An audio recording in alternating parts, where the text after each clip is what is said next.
Hi all, welcome to our class. Anyway, in the last lectures we discussed about potential well.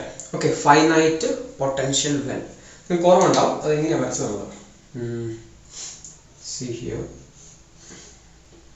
This is a potential well where we equal to 0 in this well. Okay, we know.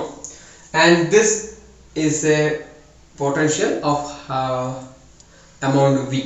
അപ്പോൾ ഇവിടെ potential V ആണ്, ഇവിടെയും V ആണ്. The 0 to L ആണ്. Okay. Definitely we know there is a very slight probability of finding the particle to the left of 0 and to the right of L. അല്ലേ, ഇതൊരു finite potential well ആണ്. പക്ഷേ ഇതിനൊരു മറ്റൊരു കാര്യം എന്ന് പറഞ്ഞാൽ ഈ V പൊട്ടൻഷ്യൽ എങ്കിൽ നെഗറ്റീവ് ഇൻഫിനിറ്റിയിലേക്കും അതുപോലെ പോസിറ്റീവ് ഇൻഫിനിറ്റിയിലേക്കും എന്താണ് എക്സ്റ്റെൻഡ് ആണ്. അപ്പൊ എന്തായാലും പാർട്ടിക്കിളിനെ നമ്മൾ വേവ് ഫംഗ്ഷൻ വരച്ച ഓർമ്മ ഉണ്ടാവും. ഇത് ചെറുതായിട്ട് കുറച്ച് വേവ് ഫംഗ്ഷന്റെ ചെറിയൊരു ഭാഗം 0 ലെഫ്റ്റിലേക്ക് എക്സ്റ്റെൻഡ് ചെയ്തിട്ടുണ്ടായിരുന്നു, അതുപോലെ റൈറ്റിലേക്കും എക്സ്റ്റെൻഡ് ചെയ്തിട്ടുണ്ട്. ഓർമ്മയില്ലേ? Right. So even though there is a slight probability, it is definitely that particle will be trapped inside this well. It can't escape from that well. Clearly. അപ്പോൾ കാരണം എന്താ, ഇതിന്റെ തിക്നെസ് പറഞ്ഞാൽ ഇൻഫിനിറ്റി വരിക. അപ്പൊ എന്തായാലും അവിടെ രക്ഷപ്പെടാനാവുന്നില്ല. That particle is definitely trapped. Today in this lecture we are discussing something different, and that is this. Listen. What we are going to discussing is tunnel effect. Okay, നോക്കാം എന്താണ്.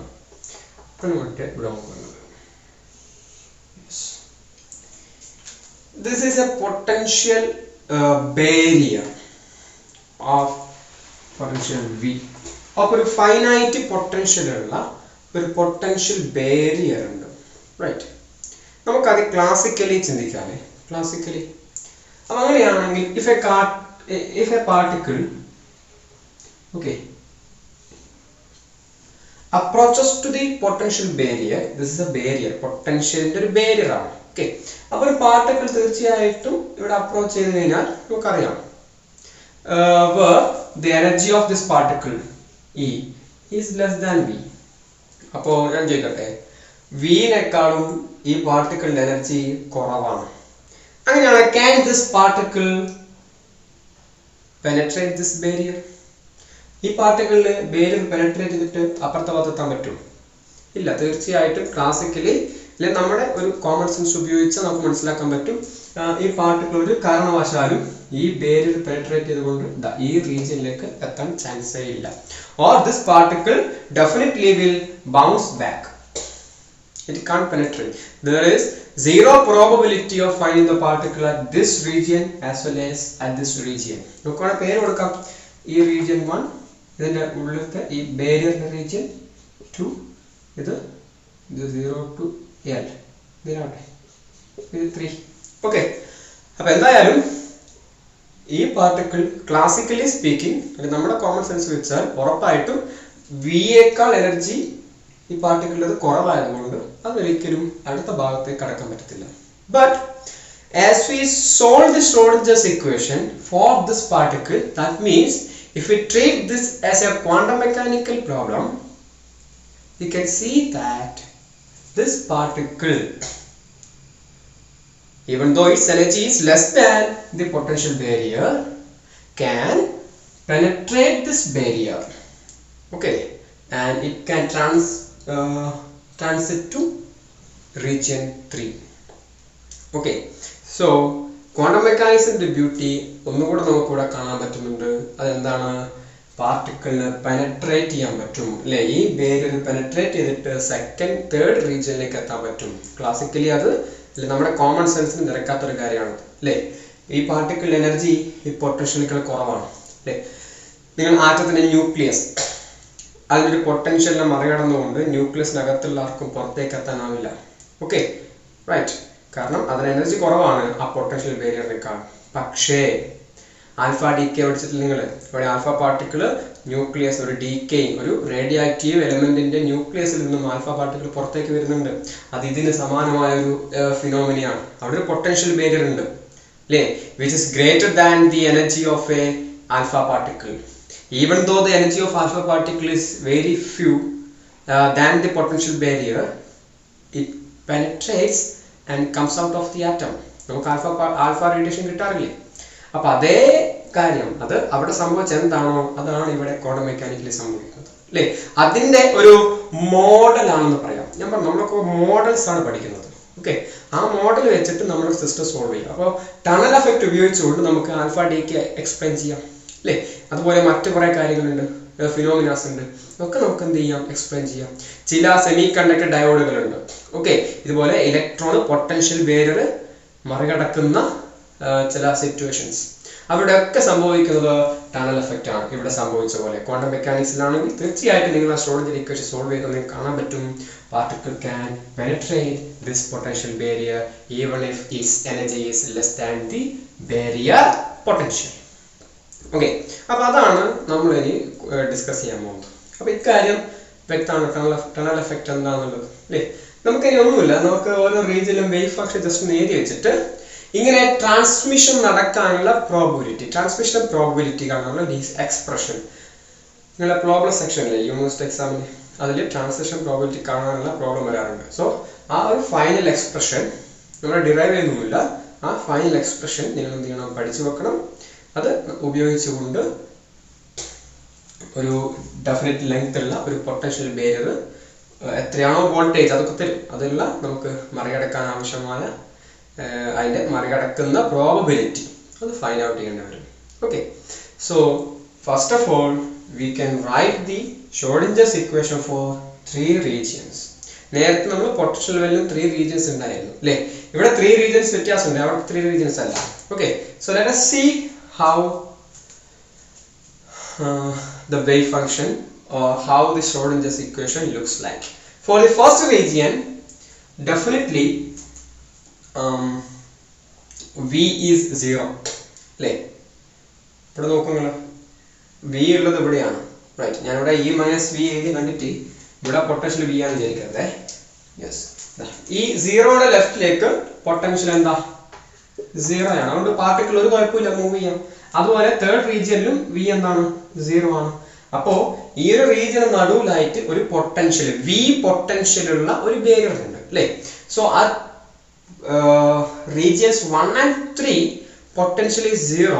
അപ്പൊ അങ്ങനെയാണെങ്കിൽ നിങ്ങൾ പൊട്ടൻഷ്യൽ വെല്ലിനകത്തുള്ള പോലെ, പാർട്ടിക്കിൾ ഇൻസൈഡ് എ ബോക്സ് ഉള്ള പോലെ നമുക്ക് എന്ത് ചെയ്യാം, ഷ്രോഡിഞ്ചേഴ്സ് ഇക്വേഷൻ എഴുതാം. എന്തായാലും ഷ്രോഡിഞ്ചേഴ്സ് ഇക്വേഷൻ 1 dimension ആയതുകൊണ്ട് ഞാൻ ഇനി പാർഷ്യൽ ഡെറിവേറ്റീവ് അല്ല ഇങ്ങനെ ആണെന്നത് d square.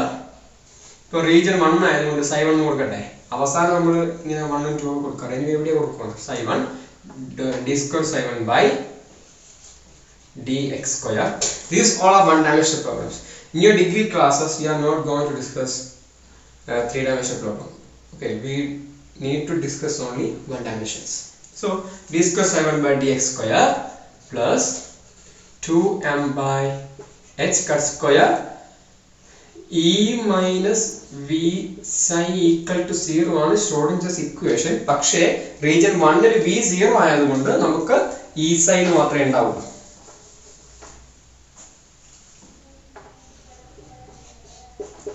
Equal to 0. Clear? So this is the Schrodinger's equation for region 1. Similarly, you can write for region 2, 3.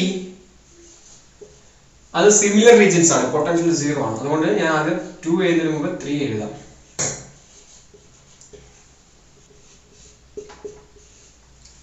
Correct അല്ലേ? ഇവിടെ e minus v ഉണ്ടാവും, v 0 ആയതുകൊണ്ട് ഇങ്ങനെ വരും, കുഴപ്പമൊന്നുമില്ല, right? And for second region ഒന്ന് പറയാം, അത് ശ്രദ്ധിക്കണം. d square സെക്കൻഡ് റീജിയൻ ആയതുകൊണ്ട് വേവ് ഫംഗ്ഷൻ psi2 എന്ന് കൊടുത്തു. Okay, d square psi by dx square plus 2m by h cut square into e minus v psi equal to 0 എന്നാണ് Schrodinger's equation. But listen, for the second region v is greater than, അല്ലേ? ഈ റീജിയനിൽ v is greater than e ആണ് അല്ലേ? അപ്പോൾ v greater than e ആണെങ്കിൽ minus ആവുക, right? അങ്ങനെ നമുക്കൊന്ന് റീഅറേഞ്ച് ചെയ്ത് കൊടുക്കുക. ഇത് പോസിറ്റീവ് രീതിയിൽ ഇവിടെ മൈനസ് ഇടുക, അപ്പം എന്ത് വരും, v ആണ് വലുത്, അതുകൊണ്ട് v minus e, right? So this is the Schrodinger's equation for region 2. ഇതിന്റെയൊക്കെ സൊല്യൂഷൻ നമുക്ക് എഴുതാം.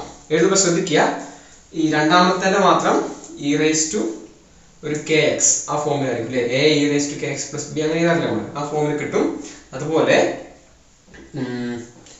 ഇത് രണ്ടും നമുക്ക് ശരിക്കും a sin kx plus b cos ആ ഫോമിലാണ് ഉണ്ടാവുക. പക്ഷേ അതിനെ നമുക്ക് എന്ത് ചെയ്യാം, e raised to I അല്ലേ, ഇവിടെ ഇത് സോൾവ് ചെയ്യുമ്പോൾ e raised to kx എന്നൊക്കെ വരുള്ളൂ. ഇവിടെ e raised to I kx ആ ഫോമിൽ എന്ത് ചെയ്യാം, ഇത് രണ്ടും നമുക്ക് എന്ത് ചെയ്യാം, മാറ്റി എഴുതാം. സൈനിന്റെ ഫോമിൽ അല്ലാതെ എക്സ്പോണൻഷ്യലിന്റെ ടേമിൽ തന്നെ, പക്ഷേ e raised to I വരും. അപ്പൊ ഞാൻ ഇതിന്റെ സൊല്യൂഷൻ ഒന്ന് എഴുതി കാണിക്കാം. റൈറ്റ്, ലിസൺ, ശ്രദ്ധിക്കണേ. അപ്പൊ ഞാൻ ഒന്നാമത്തെ എന്റെ സൊല്യൂഷൻ, ഫസ്റ്റ് റീജിയന്റെ സൊല്യൂഷൻ എഴുതുകയാണ്. നമുക്ക് 2me/h² ഒരു k1² എന്ന് വിളിക്കാം അല്ലേ. അപ്പൊ അങ്ങനെയാണെങ്കിൽ യു ഗെറ്റ് psi1. സാധാരണ നമുക്ക് a cos അങ്ങനെ കിട്ടാറ്, അതിന് പകരം ഞാൻ എക്സ്പോണൻഷ്യലിന്റെ ഇതിൽ തന്നെ എഴുതുവാണ്, a e raised to I, ശ്രദ്ധിക്കണേ, k1x plus b e raised to minus I k1x. Okay, ഈ e raised to I k1x നിങ്ങൾക്ക് a cos k1x plus b sin അങ്ങനെ എഴുതാറില്ല, sorry minus plus I b sin k1x എന്നൊക്കെ എഴുതാറില്ലേ. e raised to ix സൈനിന്റെയും കോസിന്റെ ടേമിൽ എഴുതാറുകൂടെ, അങ്ങനെ എഴുതി നോക്കിയാൽ നിങ്ങൾക്ക് അതിനെ കിട്ടും, കുഴപ്പമില്ല. പക്ഷെ ഞാൻ ഇങ്ങനെ എഴുതാൻ കാരണമുണ്ട്, ഇത് കോമ്പിനേഷൻ ഓഫ് രണ്ട് എക്സ്പോണൻഷ്യൽ ടേം അല്ലേ. ആക്ച്വലി ഈ ഒരു പോസിറ്റീവ് അല്ലെങ്കിൽ ടേം റെപ്രസെന്റ് ചെയ്യുന്നത് ഇൻസിഡന്റ് വേവിനെയാണ്, പാർട്ടിക്കിളിനെയാണ്. അതേസമയം ഇവിടെ മൈനസ് ഉള്ളത്, ഇവിടെ ഇൻസിഡന്റ് ചെയ്തതിൽ കുറച്ചു ഭാഗം എന്ത് ചെയ്യാം, ട്രാൻസ്മിറ്റ് ചെയ്യാം. Some can be reflected back അല്ലേ, കുറച്ച് കടന്നു പോകാം, കുറച്ച് എന്ത് ചെയ്യാം, റിഫ്ലക്റ്റഡ് തിരിച്ചു വരാം ബാക്ക് അല്ലേ. അങ്ങനെയാണെങ്കിൽ അത് രണ്ട് റെപ്രസെന്റ് ചെയ്യാൻ, incident a e raised to I k1x ഉം ഇത് റിഫ്ലക്റ്റഡിന് കറസ്പോണ്ടിങ് ആണ്. അപ്പൊ ഒന്നാമത്തെ റീജിയനിൽ ഇൻസിഡന്റ് ഉണ്ട്, അതിൽ ട്രാൻസ്മിറ്റ് ചെയ്തിട്ട് കുറച്ച് റിഫ്ലക്ട് ചെയ്തുകൊണ്ട്, അത് രണ്ടിന്റെയും സം ആയിരിക്കും. ക്ലിയർ അല്ലേ? എനിവേ ഇൻസിഡന്റ് വേവിന്റെ ആംപ്ലിറ്റ്യൂഡ് ഇന്റൻസിറ്റി ആർക്ക് മാത്രമേ പ്രൊപ്പോർഷൻ ഉണ്ടാവുള്ളൂ, എക്ക് മാത്രമായിരിക്കും, കാരണം ഈ പാർട്ട് റിഫ്ലക്റ്റഡ് ആണ്. Right, okay. Now for region 2 wave function psi2 ഇത് നമ്മൾ സോൾവ് ചെയ്യും. ഇത് സോൾവ് ചെയ്യാൻ നമുക്ക് e raised to kx എന്നാണ് അല്ലേ. സോ നമുക്ക് c e raised to ഇവിടുത്തെ എന്താ 2m v - e/h² നമുക്ക് k എന്ന് വിളിക്കാം. അങ്ങനെയാണെങ്കിൽ അല്ല k2 എന്നാക്കണം, നിങ്ങൾ ഇഷ്ടം പോലെ k2 ആണ്, k2 1 2 3 ഓർമ്മിക്കാൻ എളുപ്പത്തിൽ k2x plus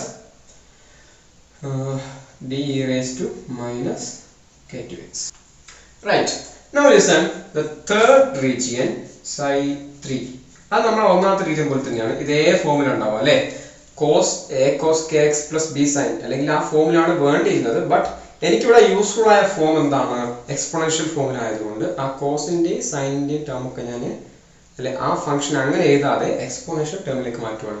പ്രധാന വ്യത്യാസം ശ്രദ്ധിക്കണം, ഇത് രണ്ടും ഒരുപോലത്തെ സൊല്യൂഷൻ, ഇത് രണ്ടും ഡിഫറെന്റ് ഇക്വേഷൻസ് ആ, അത് നോക്കിയാൽ മനസ്സിലാവുന്നുണ്ട്. എന്നിട്ട് ഒരേ സൊല്യൂഷൻ കിട്ടിയതെന്ന് വിചാരിക്കരുത്.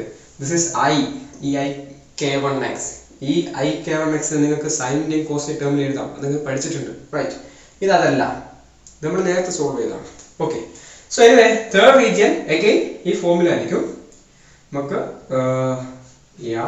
e raised to I k3x third region ആയതുകൊണ്ട് പ്ലസ് പിന്നെ f g എടുക്കാം, e raised to minus I k3x. Okay, so സൊല്യൂഷനും കിട്ടി. അപ്പൊ മൂന്ന് റീജിയനിലുള്ള വേവ് ഫംഗ്ഷൻ ഞാൻ ഇവിടെ എഴുതി വെച്ചിട്ടുണ്ട്. റൈറ്റ്, പക്ഷെ ഒരു കാര്യം നമുക്ക് മനസ്സിലാക്കാൻ പറ്റുമോ എളുപ്പത്തിൽ, ഞാൻ വായിച്ചോട്ടെ. ശ്രദ്ധിക്കണേ, ഈ മൂന്നാമത്തേല് ഈ റീജിയനാ, ഇവിടുന്ന് ട്രാൻസ്മിറ്റഡ് വേവ് അല്ലേ ഉണ്ടാവുള്ളൂ, റിഫ്ലക്റ്റഡ് വേവ് ഉണ്ടോ മൂന്നാമത്തെ റീജിയനിൽ? റിഫ്ലക്റ്റഡ് വേവ് ഒന്നാമത്തെ റീജിയനിൽ മാത്രമേ ഉള്ളൂ, മൂന്നാമത്തെ റിഫ്ലക്റ്റഡ് വേവ് ഇല്ല. So this term is zero. Actually G എന്ന് പറഞ്ഞാൽ സീറോ ആണ്. അപ്പൊ തേർഡ് റീജിയനിൽ psi3 ആക്ച്വലി ഏത് മാത്രമേ ഉണ്ടാവുള്ളൂ, e raised to I k3x. Okay, അതേ ഉണ്ടാവുള്ളൂ. ഞാൻ പറയട്ടെ, തീർച്ചയായിട്ടും ഇൻസിഡന്റ് വേവിന്റെ intensity, I know intensity of incident അല്ലേ wave should be proportional to incident wave എന്ന് പറയുമ്പോൾ ഈ corresponding to a e raised to i k1x ആണ്. ഇത് റിഫ്ലക്ട് ആണ്. ഓക്കെ, അപ്പോൾ ഒന്നാമത്തെ സൊല്യൂഷൻ വേവ് ഫംഗ്ഷനിൽ ഇൻസിഡന്റ് റിഫ്ലക്റ്റഡ് ഉണ്ട്. അപ്പോൾ ഇതേ നമ്മൾ നോക്കണ്ടു. അപ്പോൾ തീർച്ചയായിട്ടും ഇൻസിഡന്റ് വേവിന്റെ അല്ല പാർട്ടിക്കിളിന്റെ ഇന്റൻസിറ്റി അത് a എന്ന് പറയുന്നു. അതായത് ഇൻസിഡന്റ് വേവിന് കറസ്പോണ്ടിങ് ആയിട്ടുള്ള ഈ ഫംഗ്ഷന്റെ ആംപ്ലിറ്റ്യൂഡ് അത് a ആണല്ലോ. അതിന്റെ സ്ക്വയർ ആംപ്ലിറ്റ്യൂഡിന്റെ സ്ക്വയർ അല്ലേ modulus of a square intensity amplitude ആണല്ലോ പ്രൊപ്പോർഷണൽ അല്ലേ proportional to modulus a square ആയിരിക്കും. അങ്ങനെയാണെങ്കിൽ പറ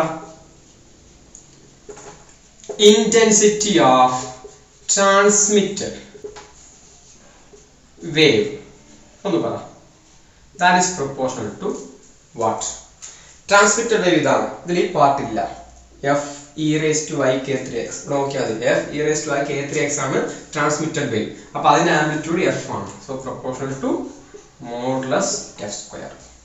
okay, then you find out modulus f square by modulus a square. ആയിക്കോളെ f square by modulus a square. ഇത് നമുക്ക് വേണമെങ്കിൽ f star f divided by a star a എഴുതാം. What is this actually? ഇതെന്താണ്? ഇത് calculating അല്ല പറഞ്ഞത്. ഈ ratio എന്താ തരുന്നത്? ട്രാൻസ്മിറ്റഡ് വേവിന്റെ ഇന്റൻസിറ്റി ഇതിന് പ്രൊപ്പോർഷണൽ ആണ്. എ സ്റ്റാർ എന്താ? ഇൻസിഡന്റ് വേവിന്റെ ഇന്റൻസിറ്റി ഇതിന് പ്രൊപ്പോർഷണൽ ആണ്. അപ്പൊ അതിന്റെ റേഷ്യോ എന്ന് പറഞ്ഞാൽ ട്രാൻസ്മിറ്റഡ് വേവിന്റെ ഇന്റൻസിറ്റി ഡിവൈഡഡ് ബൈ അല്ലെങ്കിൽ ടു ദി ഇൻസിഡന്റ് വേവിന്റെ ഇന്റൻസിറ്റി ആണ്. So this gives the ratio between transmitted wave intensity and incident wave intensity.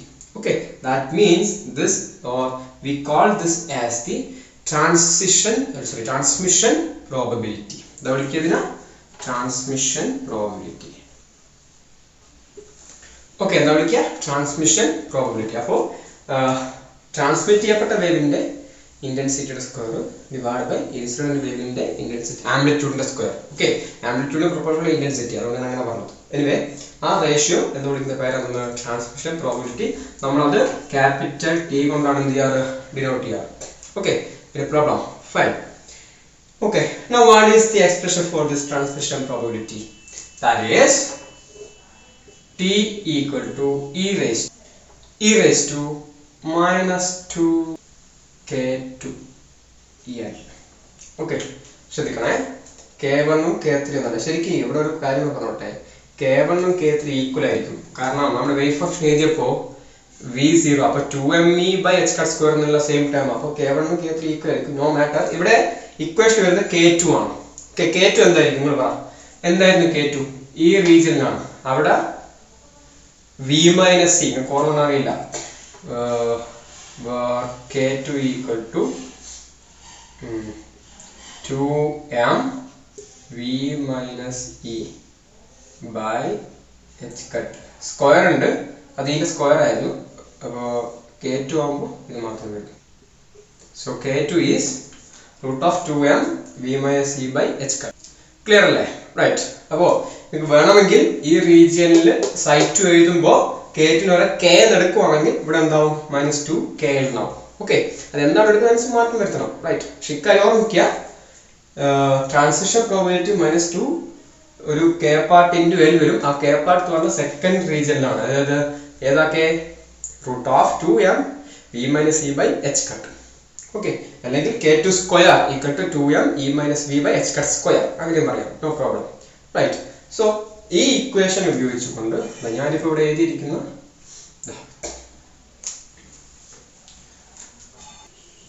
ഈ ഇക്വേഷൻ നിങ്ങൾക്ക് ഇവിടെ k2 അറിഞ്ഞാൽ അതിനെ സോൾവ് ചെയ്യാൻ പറ്റുള്ളൂ. അപ്പോൾ ഞാൻ അത് രണ്ടും കൂടി അണ്ടർലൈൻ ചെയ്തിട്ടുണ്ട്. ആ ഇക്വേഷൻ നമ്മളെ സംബന്ധിച്ച് വളരെ പ്രധാനപ്പെട്ടതാണ്. എക്സാമിന് പ്രോബ്ലം ചോദിക്കാറുണ്ട്. റൈറ്റ്. അപ്പോൾ എന്താണ് ടണൽ എഫക്റ്റ് എന്നും അതിന്റെ ജനറൽ കാര്യങ്ങളും ഈ ഇക്വേഷൻ ട്രാൻസ്മിഷൻ പ്രോബബിലിറ്റി എന്താണെന്ന് ഡിഫൈൻ ചെയ്യാൻ പറ്റണം. ഓക്കെ, എന്നിട്ട് ആ ഇക്വേഷൻ എഴുതി വെക്കണം. അത് കാൽക്കുലേറ്റ് ചെയ്യാനും അറിയണം. ഓക്കെ, നമുക്ക് പ്രോബ്ലം ചെയ്ത് നോക്കാം. ഇതിലെ സോ ഇത് മനസ്സിലായി. ഇനി നിങ്ങൾ ഈ ടണൽ എഫക്റ്റ് ഉപയോഗിച്ചിട്ട് വർക്ക് ചെയ്യുന്ന ഒരു scanning tunnel microscope, we call it as STM. Okay, scanning tunnel microscope. Okay, STM എന്ന് കേട്ടിട്ടുണ്ടാവും. അതായത് മെറ്റൽ സർഫേസിലുള്ള അറ്റോമിക് ലെവൽ ഒരു പിക്ചർ കിട്ടാൻ നമ്മളെ സഹായിക്കുന്ന ഒരു മൈക്രോസ്കോപ്പാണ് സ്കാനിങ് ടണൽ മൈക്രോസ്കോപ്പ്. ഓക്കെ, ഒരു നാനോമീറ്റർ ലെവലിൽ റെസൊല്യൂഷനുള്ള പിക്ചേഴ്സ് തരാൻ ഈ STMന് പറ്റും. ഓക്കെ, അതായത് നിങ്ങൾക്ക് എന്താ പറയുക, ആറ്റത്തിൻ്റെ അറേഞ്ച്മെൻ്റ് ഒക്കെ മനസ്സിലാക്കാൻ അല്ലെങ്കിൽ സർഫേസ് ഉള്ള ഡിഫക്ട്സ് ഒക്കെ മനസ്സിലാക്കാൻ ഏറ്റവും കൂടുതൽ നമ്മളെ സഹായിക്കുന്ന ആളാണ് സ്കാനിങ് ടണൽ മൈക്രോസ്കോപ്പ്. അവിടെ ഒരു സ്കാനിങ് പ്രോബ് ഉണ്ടാവും. ആ പ്രോബിൽ നിന്നുള്ള നമ്മൾ വെക്കുന്ന മെറ്റലിൻ്റെ ഇടയിലുള്ള ചെറിയൊരു വോൾട്ടേജ്, ഓക്കെ, ആ വോൾട്ടേജ് കാരണം ഇലക്ട്രോണ് ടണൽ ചെയ്യും. ഓക്കെ, ആ ടണൽ ചെയ്യുന്ന കറണ്ട് മെഷർ ചെയ്തുകൊണ്ട് അതെന്ത് ചെയ്യും, ആ സർഫേസ് ത്രൂ ഔട്ട് ആ നോബ് മൂവ് ചെയ്യും. അപ്പോൾ ഡിഫറെൻറ്റ് സ്ഥലത്ത് ഡിഫറെൻ്റ് ആയിട്ടായിരിക്കും ടണൽ കറണ്ട് ഉണ്ടാവുക അല്ലേ. അപ്പോൾ ആ മൂവ്മെൻറ്റും ആ ടണൽ കറണ്ടും പഠിച്ചുകൊണ്ട് കമ്പ്യൂട്ടർ എന്ത് ചെയ്യും, ഒരു പിക്ചറൈസേഷൻ നടത്തും. ഓക്കെ, എന്നിട്ട് നമുക്ക് അതിനെ പിക്ചറാക്കി തരും. പറ്റും. അപ്പോൾ നമുക്ക് ഒരു മെറ്റൽ സർഫേസിലെ ആറ്റത്തിൻ്റെ കറക്റ്റ് ആയിട്ടുള്ള ഓർഡർ അതൊക്കെ നമുക്ക് എന്ത് ചെയ്യാം, കാണാൻ പറ്റും. അങ്ങനെ എടുത്തിട്ടുള്ള ഒരു പിക്ചറാണ് ഇവിടെ കാണിച്ചിട്ടുള്ളത്. ഇത് സിലിക്കൺ ആറ്റത്തിന്റെ അറേഞ്ച്മെന്റ് ആണ്. സിലിക്കൺ ക്രിസ്റ്റലിന്റെ മേലെയുള്ള ഓർഡേർഡ് ആയിട്ടുള്ള സിലിക്കൺ ആറ്റത്തിന്റെ അറേഞ്ച്മെന്റ് ആണ്. ഓക്കെ, ഇതൊരു ഒറിജിനൽ പിക്ചറാണ്, നിങ്ങളുടെ ബേസർ ടെക്സ്റ്റ് ബുക്കിലുള്ളതാണ്. ഓക്കെ, അപ്പോൾ നോക്കുക, ഇവിടെ അറേഞ്ച്മെന്റ് നമുക്ക് മനസ്സിലാക്കാനൊക്കെ STM വളരെ സഹായിക്കും. ഓക്കെ, എനിവേ, അപ്പോൾ STM അതിൻ്റെ വർക്കിംഗ് എങ്ങനെയാണ്, അതിൻ്റെ പാർട്സ് എന്തൊക്കെയാണ്, അതൊക്കെ ഒന്ന് അസൈൻമെന്റ് ആയിട്ട് സബ്മിറ്റ് ചെയ്യണം. ഓക്കെ, അപ്പോൾ നിങ്ങളുടെ അടുത്ത assignment STM scanning tunnel microscope ആണ്. ഓക്കെ, സോ അങ്ങനെയാണെങ്കിൽ ഇന്നത്തെ ക്ലാസ് അവസാനിപ്പിക്കും. Thank you.